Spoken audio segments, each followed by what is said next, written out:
Welcome, welcome, welcome. We are so excited to see everybody here.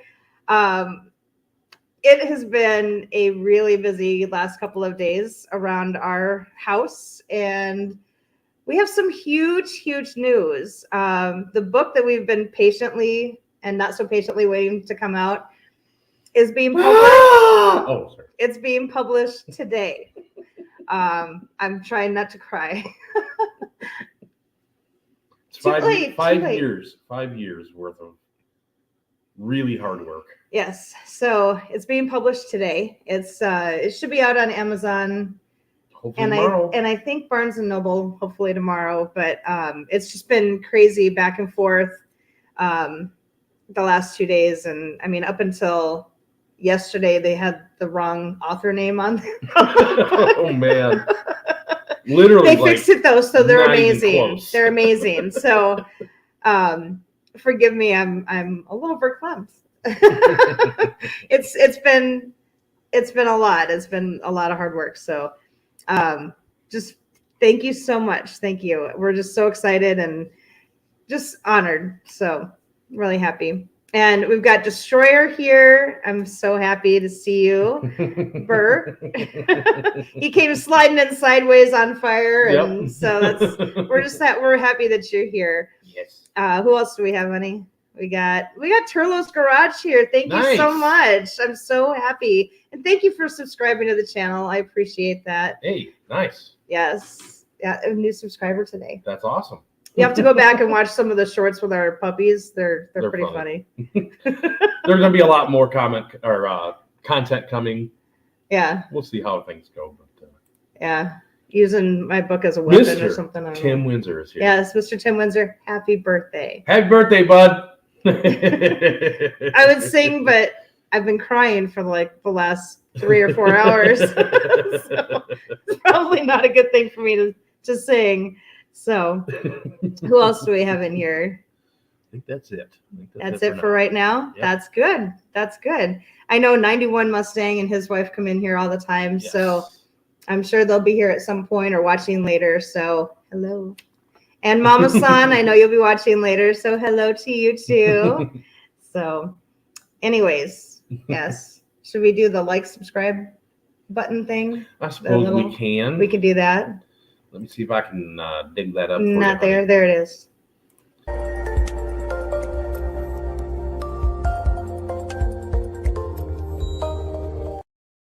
Why are you looking at me? Huh? Stop looking. Oh my gosh.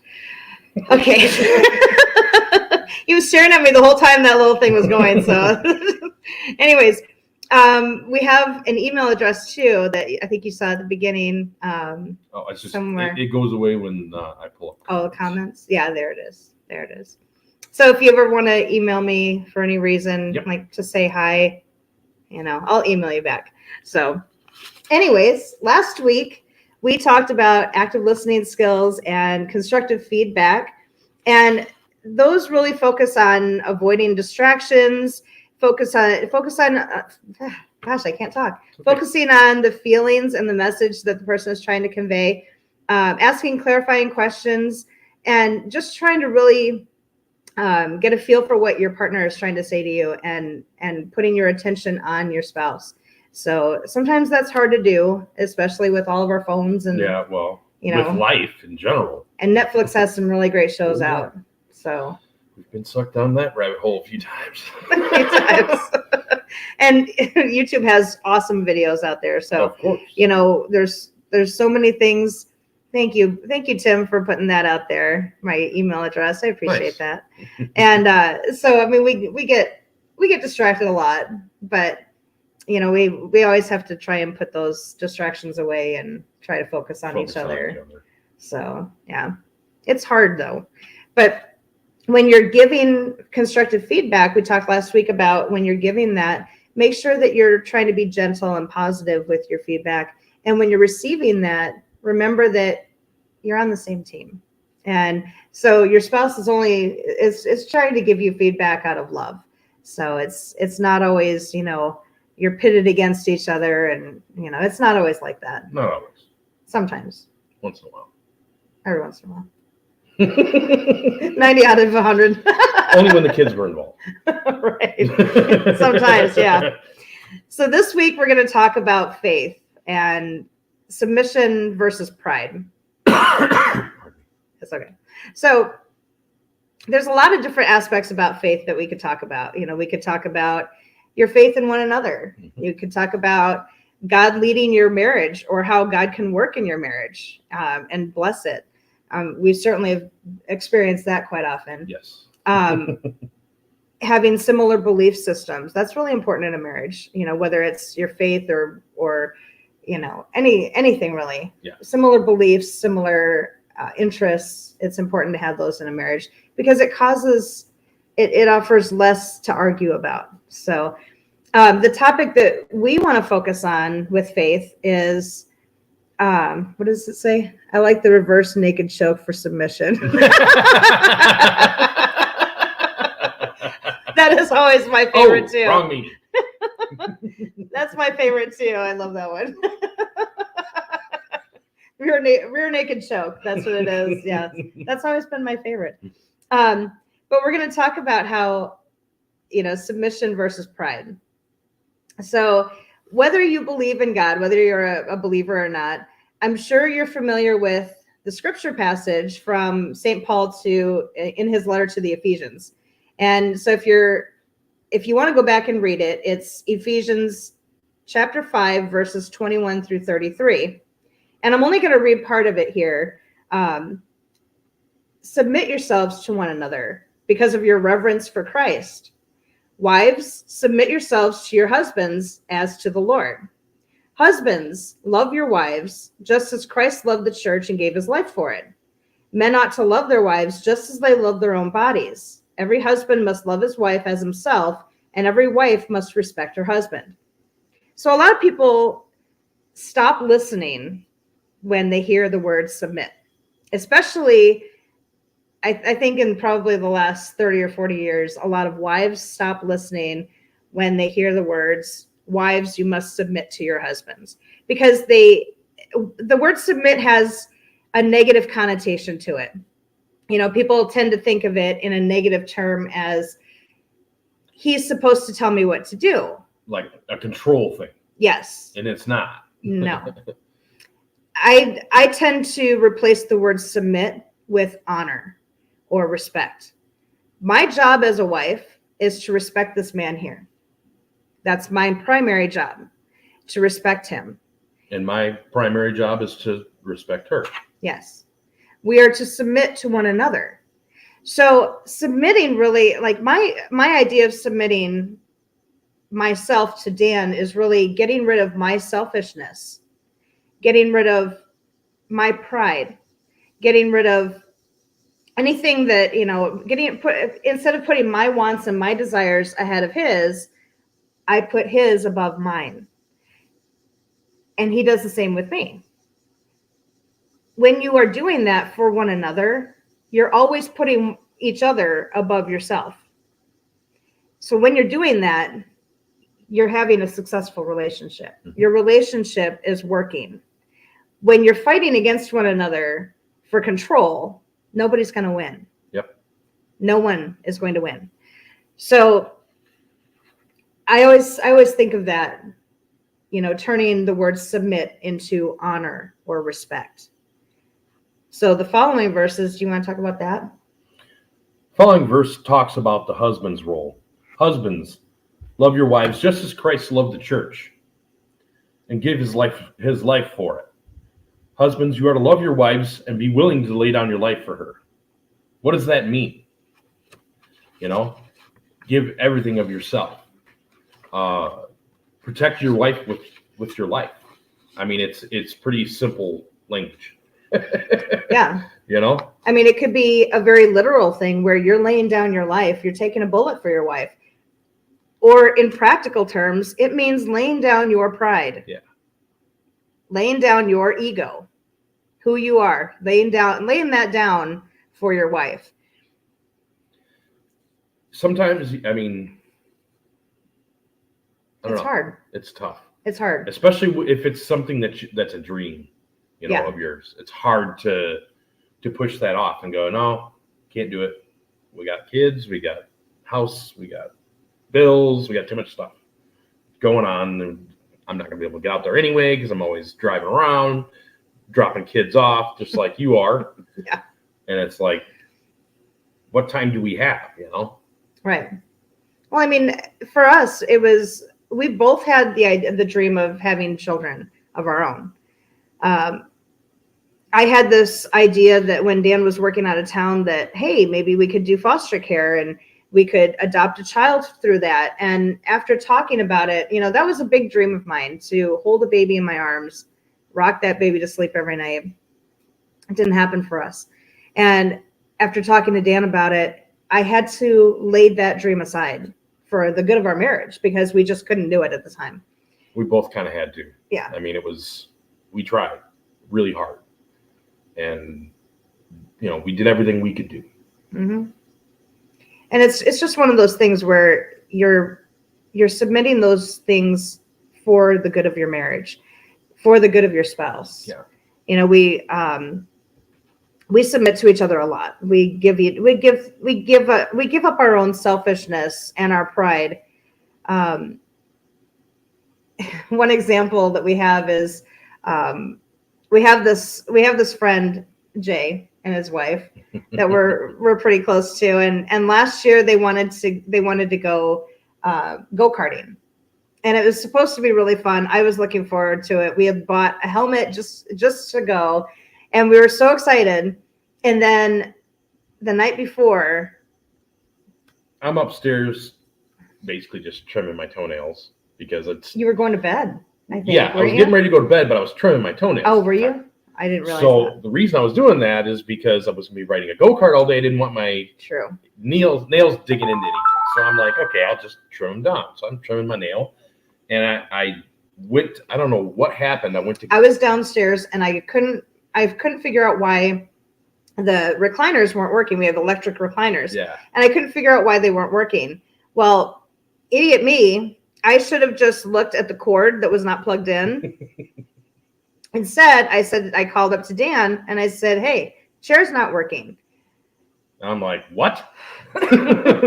So I whipped the door open, not realizing my foot is right behind it. It just caught the big toe and ripped the nail clean off. It was hanging by a thread. Yeah. And I just like,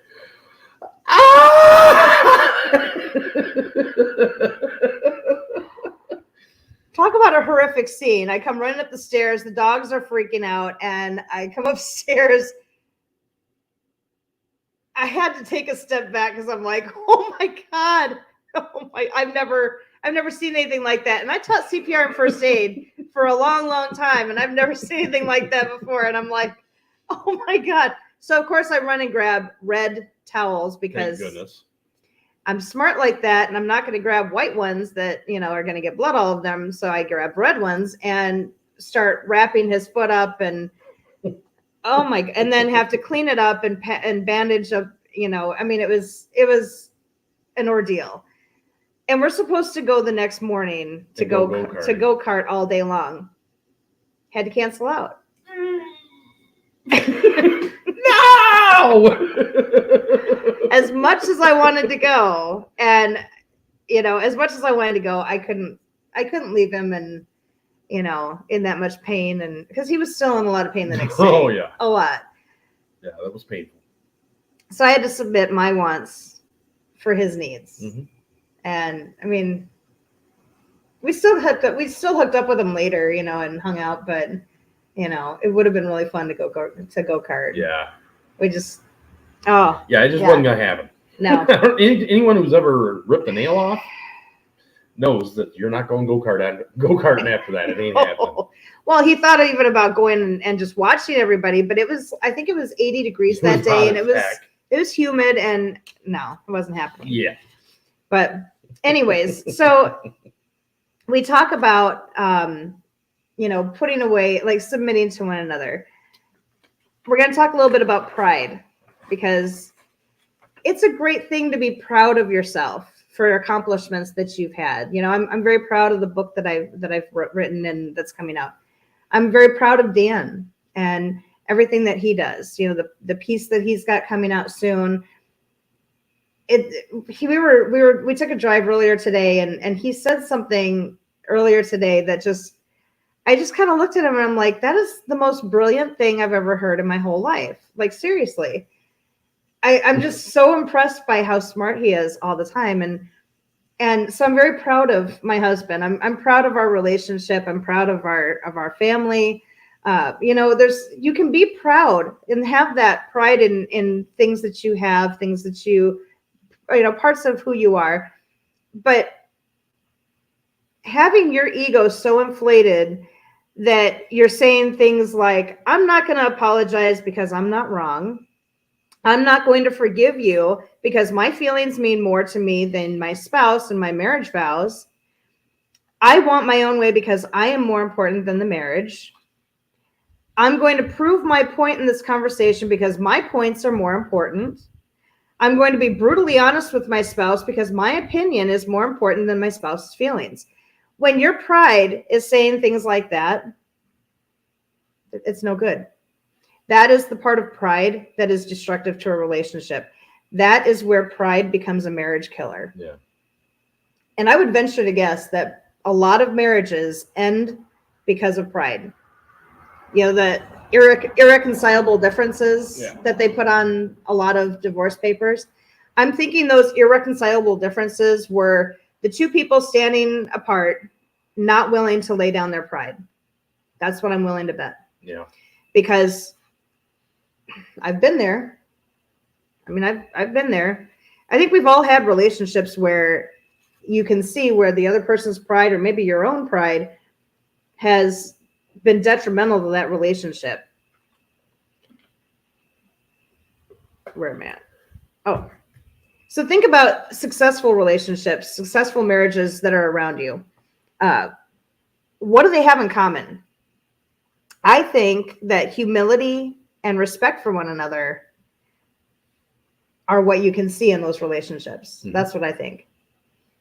One example, and it's really hard to find an example in Hollywood or in the music industry. And one example that where you see a successful marriage is Brad Paisley and Kimberly Williams Paisley. When you look at that couple, I mean, we don't know them. We've never talked to them. But when you look at that couple, you can see the humility of spirit that they both have. Yeah. And you can see the respect that they show one another. And their marriage has lasted for a long time. I want to say for, 20 years probably? It's got to be, yeah. It's got to be. But, I mean, and you don't see marriages in Hollywood or in the music industry that last that long. I mean, look at Britney Spears. How many marriages there? But, you know, you look at some of these marriages and you think, what went wrong? What happened there where the marriage fell apart? You know, and I think pride is a big part of it. Yeah. I think disrespect of marriage, marital vows is probably another one, but I think pride has a lot to do with these marriages breaking up. Yeah. Pride and selfishness have no place in a marriage. If you're being selfish and wanting your way all the time, you're damaging your relationship. Sorry. You're okay. I think of an infant. If you look at, if you remember when your kids were really little, when they were infants, they cried every time that they wanted something. If they were wet, if they were hungry, if they were tired, if they had just woken up, you know, if they were upset about something, if they got hurt. I mean, they were crying all the time. Yeah. That's the way infants are going to express their wants and their needs, is by crying. They want what they want when they want it. And there's still a lot of people who are adults who want what they want when they want it. That thinking does not go along with marriage. It just doesn't. There's times in a marriage where you can't have what you want because your spouse, his needs or her needs trump what your needs are, yeah, or what your wants are. Mm-hmm. You know, I mean, it's a really good example of that is Dan was working in New Mexico We had very little money. I'm sure he would have liked to have eaten whatever he wanted at the time. He was the one making the money, and he had to go without a lot. That was when I was in Vegas. When you're in Las Vegas? Yeah. Yeah, Las Vegas, Nevada. New Mexico. Nevada. Oh, Nevada. Yeah. Oh, okay. Well, anyways, Yes. you were out of town. So he had to forgo eating sometimes, unless the guys were taking him out to eat, because Which they did the quite kids often. needed to eat. You know, I mean, there were times where I ate a little bit, like, you know, maybe like one little scoop of food because the kids had to eat, you know, and so you're submitting your wants and your needs for someone else. And that makes a successful relationship. Where am I at? Tracy and I have had issues with pride and selfishness, you know, over the years, but especially when we first got together. I mean, Oh my gosh. you just get used to doing things the way you've always done them. And we were 35. We were set in our ways. Right. You know, and it was tough, rough for about 2 years, because a lot of it was just us submitting to each other. Yeah. It just took that long for us to actually be able to submit to each other. And, you know, you get, when you're single, you don't have to think about anyone else. So, you know, you get used to that. And then when you get married, you gotta start thinking differently. And I didn't realize that, of course, because I'm an idiot. Well, But spoiler alert, spoiler alert, we're both really stubborn. Just a skosh. Just a little. Anyway. We had to learn really, like, the hard way. I can't always have my way. I can't have things done exactly the way I want them done every single time, because he has a different way of doing them, and I have to accept that. That took a long time for me to learn. And Dan had to learn that he can't just get up from the garage and just leave, because, you know, I can't just run down to the parts store real quick and come back, because she's going to walk outside and go, where the hell did Dan go? I think the fourth time that he did that, I had a duffel bag of his things sitting in the garage where his car had been parked. So when he went to pull in the garage, his duffel bag with a bunch of clothes was sitting there, and he goes, "What is this for?" And I said, "Well, I figured next time you leave without telling me where you're going, you can just take this with you, you know, and maybe not come back." So we had to learn. We had to learn the hard way. I had to learn to communicate more, because, you know, maybe it's just because I'm a guy. I don't know, whatever. I'm not real communicative. And I had to learn to communicate less. I suck at it. And I apologize to all of my friends, all of my family, especially my wife. Apology accepted. But, you know, I'm trying to get better. Yeah. I'm always trying to improve. So that's the thing. Like, you have to keep working at these things. Tim says, "No way." And we're both stubborn. Yeah. We are stubborn to a fault. I mean, it's bad. It's crazy. There's times, bad. I swear to you, there's times where we will have an argument about something, and after the argument, one of us will say to the other one, "That was the most childish argument that we've ever had to date," because I'm sure there'll be a more childish one coming up soon. Yeah. But that was the most childish thing. Why did we even start arguing? And Dan will say, "Well, it's because we're both stubborn." Yeah. Yeah. It's one of those, at some point you got to realize, do I want to be right or do I want to be married? Because the two don't necessarily coincide. Exactly. And there's times where you can feel down deep in your soul, I am right. I am right. I am right. I swear to you, I'm right. But for the good of my marriage, I'm going to let him win this one. Just this one. I get the next 10. You guys saw it. I get the next 10. You guys saw it. I get the next 10. But he gets this one. We'll see about that. No, just No. It's pretty even. it's pretty. I think it's more in my favor, like 60-40 maybe. I don't get into percentages. I do. That's where people get upset and stuff happens. We start arguing. Yeah. Now we've seen marriages that are just miserable. I think our friend is here. Yep.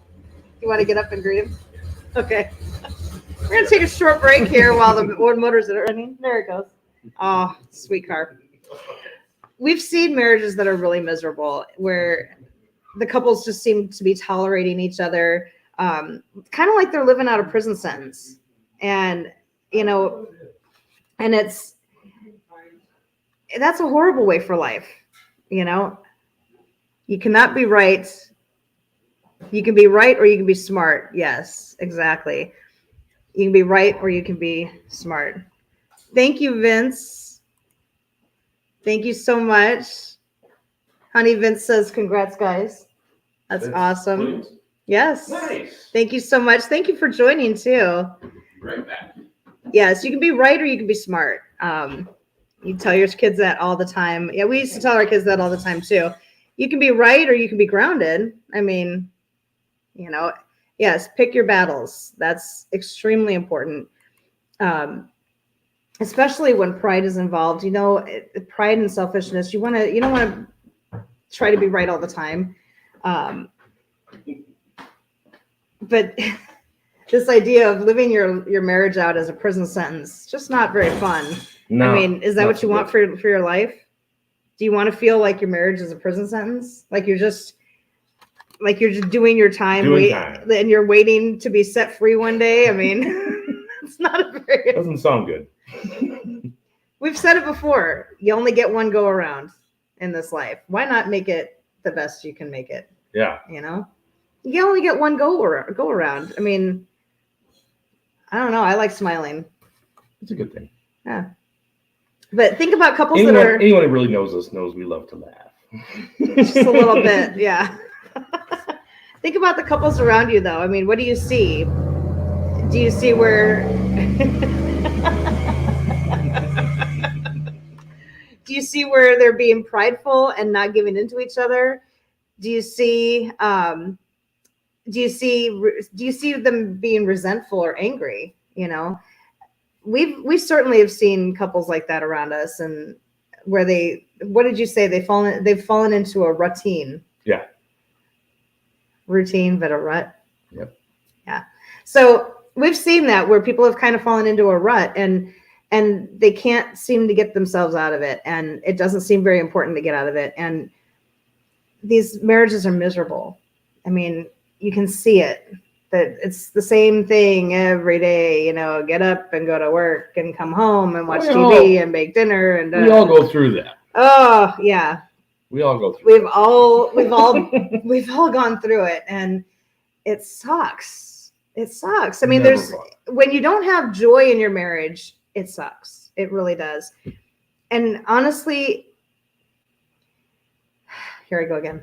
Honestly, it breaks my heart to see marriages that are like that, to see marriages that are struggling. And I mean, we've seen marriages around. Our marriage has struggled from time to time, and it breaks my heart. And that's really one reason why I wrote the book was, if we could help one couple, just one couple, and help one marriage around us to change. That's all we wanted. Give somebody an idea of, hey, wait a minute, maybe we can work this out. Maybe we can figure this out. Now I realize what my error is, and whatever it is. Yeah. Now I see that I'm being prideful. Now I see that I'm being selfish or whatever. Maybe it'll click and they'll go, wow. And the next thing you know, they have a great marriage. It happens.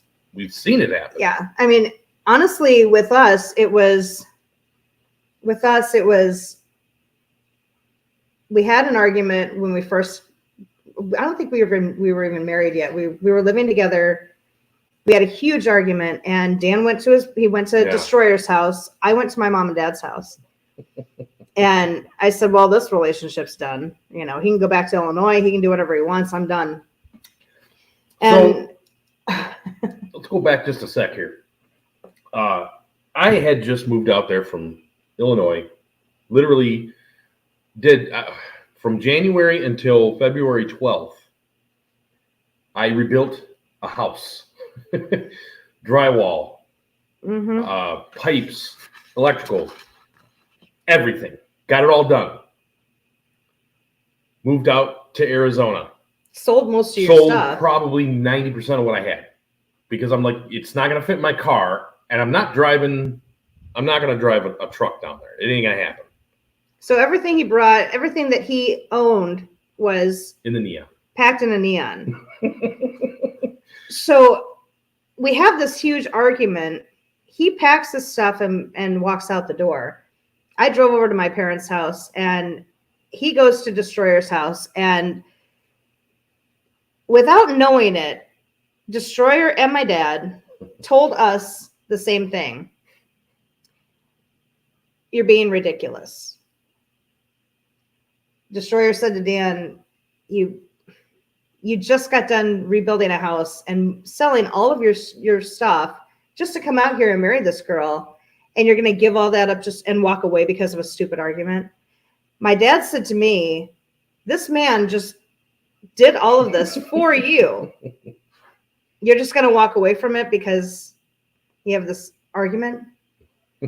And they both said to us, do you want to be happy or do you want to be right? And it is. I wanted to be right, but I wanted to be happy, and I wanted to marry Dan. We both had to put they both sent us back home. They said, get out of here and go home and work it out. You're not coming here and resolving anything here by talking to us. You need to go home and talk it out. Yeah. We had to go home that night, and we had to just put our pride aside and realize neither one of us is right, and we're both right. Yeah. And we want to be happy, and we need to put our selfishness away. We need to stop arguing over stupid shit, because that's what it was. Stupid shit that we didn't need to worry about it. And it worked out. I mean, we got married, so worked out really well. We have a lot of comments coming up here. Mama San is here. Nice. Thank you so much. Thank you. It's easier to see problems in other relationships. Exactly. It is. You almost need someone else around just to give you, hey, you guys are doing this. It's something. And, the great thing about being close to family members is you can have those family members kind of sitting back going, yeah, you guys are idiots. You guys need to stop it. Because both of you. Yeah, both of you need to stop. Because you're both idiots. Yeah. You need that sometimes, you need that. What's that? Fortunately for my wife, I am perfect and the most humble person I know. There you go. That's kind of my motto. I don't know. I think I've said that same thing. I'm the most humble person I know. You can't make people see the issues either. They have to look for themselves and fix it themselves. That is perfect. Correct. All you can do is kind of maybe hint a little bit at it. That's as far as you want to go. And even that is pushing it. Yes. Yes. Destroyer's a wise man. Yes, he is. He is. Wise ass. Don't take sides in an argument and don't give unsolicited. Exactly. Yes. My parents would not give advice to us. My parents would sit there, and we lived with them for a very short period of time while we were waiting for our house to be built. And we would go outside and we bickered a lot. I mean, we still do sometimes, but we bickered. No, we don't. Oh, sorry. We bickered a lot back then. Back then we bickered a lot over stupid crap. I mean, it was ridiculous. Like, are you going to pick that sock up or what? Well, you have arms. You pick it up. I mean, that was the kind of argument we were doing, You're standing next to it. You're closer to it than I am. Childish. Can you tell we grew up together and that we met when we were 7? Can you tell? because we still argue sometimes like we're 10. I mean, it's ridiculous. So my dad would not give advice. He would just kind of sit there and say, you guys bickering again? Can you take it outside? Like, go outside and do that. I don't want to hear it in here. And and then we'd go outside and he'd come walking out to have a smoke and he'd be like, I don't want to hear this out here. You just told us to come out here. No, I want you to stop talking. I don't want to hear it. No, he would just tell us we were both being idiots, and he was right. Yeah. He was exactly right. Yeah, you have to be careful when you are inserted into a domestic dispute. Oh, you God. Really have to be careful. Yes, Yeah. because you don't want people to take sides, and you don't want to cause undue anger, I guess, or undue hurt feelings, with that. So it's best not to involve anybody else. But I mean, if you've got family and friends around you saying, hey, I think you guys could do better. Just, you know what? If you have family or friends who are having a bad, like if they're having a lot of disagreements or their marriage is, has taken a turn for the worse, you could get them my new book, Making Marriage Last by Beth Lee. Due out on Amazon tomorrow. By the way, I couldn't be more proud of this woman right here for all the hard work that she's put in to get to where she is. I've seen it, and I know how much work it actually was. Well, you've had to listen to the book several times, like several different versions of it. So I appreciate you. And that wasn't even in the script for him to say. No. There you go. I appreciate it. Thank you. I love you, baby. I love you too. We're getting too mushy. They're gonna turn the show off. All right. So, anyways, for homework, as Turlo was saying, you really have to take a look at yourself. So Turlo kind of gave us a great segue into our homework. Am I missing? I don't think so. No. Okay. So Turlo kind of gave us a great segue into our homework for this week. Homework for this week is you're going to take some time by yourself. And I really want you to think, because sometimes we need to just take some time and really look inward at what our behavior is, what our attitudes are. And we've done that with other episodes that we've done too, where you're taking an inward look and seeing how you can change. So I want you to look in the mirror and ask yourself, am I being selfish? Is my pride hurting my relationship? Am I the problem? What can I do to change? Do I love my spouse enough to submit to them, to respect them, to put their needs above my own? Do I want to be right? Or do I want to be happy and married? I want you to think about those things. Are there some instances in your marriage where your pride or your ego or your selfishness have caused issues in the marriage? I know for us, we talked about it this week. Mm-hmm. For both of us, there have been times where both of us have been selfish. Both of us have been prideful. Yeah. Our egos have gotten the best of us and caused issues. And so we were able to talk about that. Do you need to seek some forgiveness for those things from your spouse? So after you've done that inward look and asked yourself those things, I want you to talk to your spouse. Seek forgiveness if you need. Talk about how you want to change. These exercises, it's really meant to look inward, see how you can change, and bring those changes to your marriage and make it better. Yeah. Because I can't change this guy here. Like I said, we're both stubborn. He can't change me. I can't change him. I can change me. He can change him. Yep. So when you're both looking inward and you're both taking that time to see what you can do to change, that's when your marriage is going to take an upward spiral. It's going to, you're going to have it's going to be so much better when you can do that and drop the pride, drop the selfishness. So anyways, next week, we're going to be talking about appreciation of your spouse.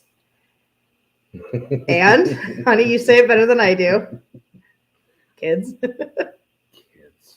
Kids. So it'll be Oh, we got talking last night about next week's show, and I think I kept him up too late last night or something. I don't know, but we were laughing so hard. But anyways, next week should be a really fun show because we're going to be talking about appreciating your spouse and kids. So it should be fun. It should be fun. So we definitely have some fun stories for you. yes. Oh my gosh. It should be fun. Yes. So please, if you want, make sure that you come in and visit with us next week. We would love to see you in our garage. And yeah. We'll see you then. We will see you then. Have a great week, everybody. We love you all. Love you guys.